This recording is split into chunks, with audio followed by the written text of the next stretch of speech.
तिल चौथ सकट चौथ व्रत कथा। एक शहर में देवरानी और जेठानी रहती थी। जेठानी अमीर थी और देवरानी गरीब थी। देवरानी गणेश जी की भक्त थी। देवरानी का पति जंगल से लकड़ी काटकर बेचता और अक्सर बीमार रहता था। देवरानी जेठानी के घर का सारा काम करती और बदले में जेठानी बचा हुआ खाना, पुराने कपड़े आदि उसको दे देती। इसी से देवरानी का परिवार चल रहा था। माघ महीने में देवरानी ने तिल चौथ का व्रत किया। 5 आने का तिल व गुड़ लाकर तिलकुटा बनाया। पूजा करके तिल चौथ की कथा सुनी और तिलकुटा छींके में रख दिया। सोचा कि चांद उगने पर पहले तिलकुटा और उसके बाद ही कुछ खाऊंगी। कथा सुनकर वह जेठानी के यहाँ चली गई। खाना बनाकर जेठानी के बच्चों से खाना खाने को कहा तो बच्चे बोले, माँ ने व्रत किया है और माँ भूखी है। जब माँ खाना खाएगी हम भी तभी खाएंगे। जेठ जी को खाना खाने को कहा तो जेठ जी बोले, मैं अकेले नहीं खाऊंगा। जब चांद निकलेगा तब सब खाएंगे, तभी मैं भी खाऊंगा। जेठानी ने उससे कहा कि आज तो किसी ने भी अभी तक खाना नहीं खाया, तो मैं तुम्हें कैसे दे दूं? तुम सुबह सवेरे ही बचा हुआ खाना ले जाना। देवरानी के घर पर पति बच्चे सब आस लगाए हुए बैठे थे कि आज तो त्योहार है, इसलिए कुछ पकवान आदि खाने को मिलेगा। परंतु जब बच्चों को पता चला कि आज तो रोटी भी नहीं मिलेगी तो बच्चे रोने लगे।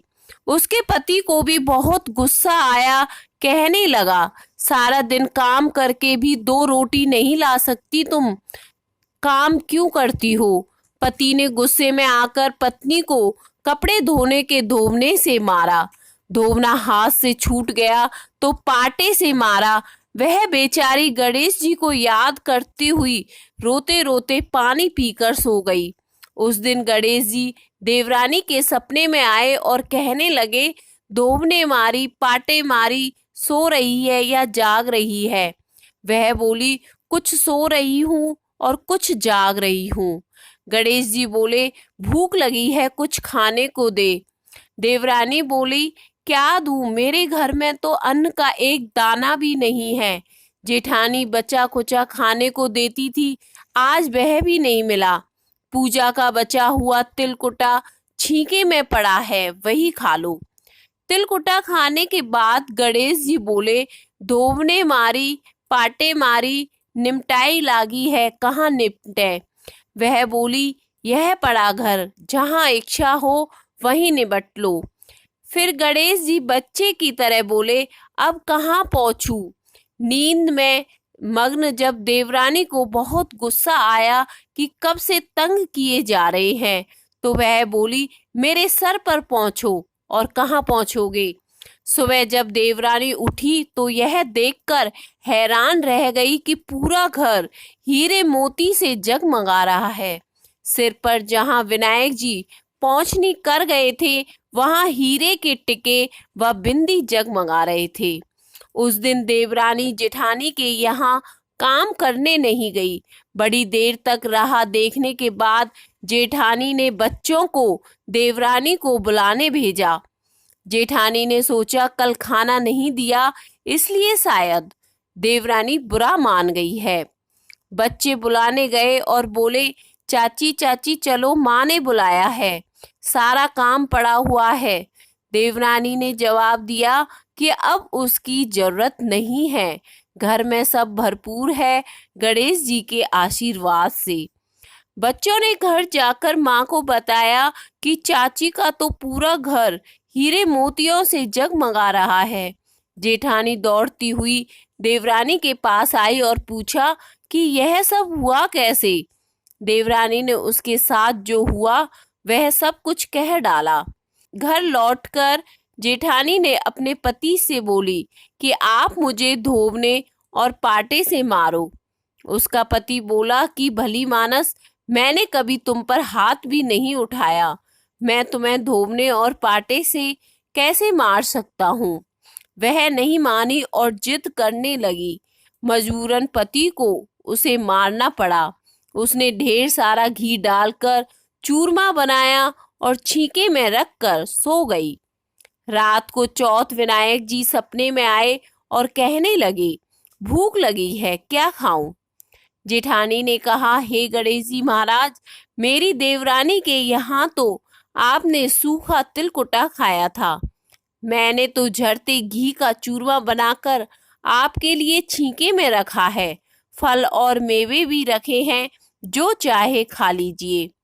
बाल स्वरूप गणेश जी बोले, अब निपटे कहाँ? जेठानी बोली, उसके यहाँ तो टूटी फूटी झोपड़ी थी, मेरे यहाँ तो कंचन के महल है, जहाँ चाहो निपटो। फिर गणेश जी बोले, अब पहुंचू कहाँ? जेठानी बोली, मेरे ललाट पर बड़ी सी बिंदी लगाकर पहुंच लो।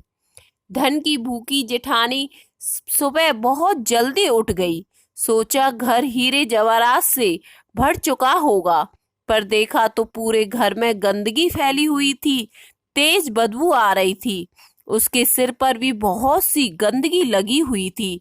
उसने कहा, हे गणेश जी महाराज, यह आपने क्या किया?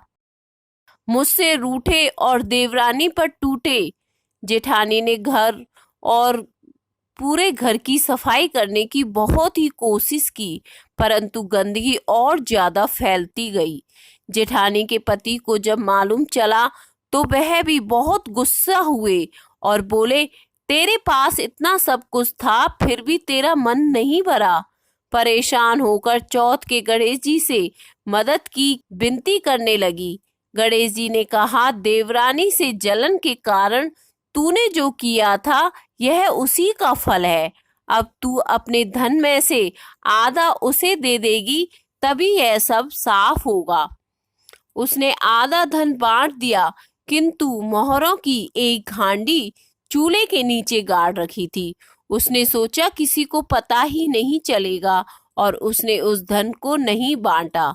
उसने कहा, हे श्री गणेश जी, अब तो अपना यह विखराब समेटो।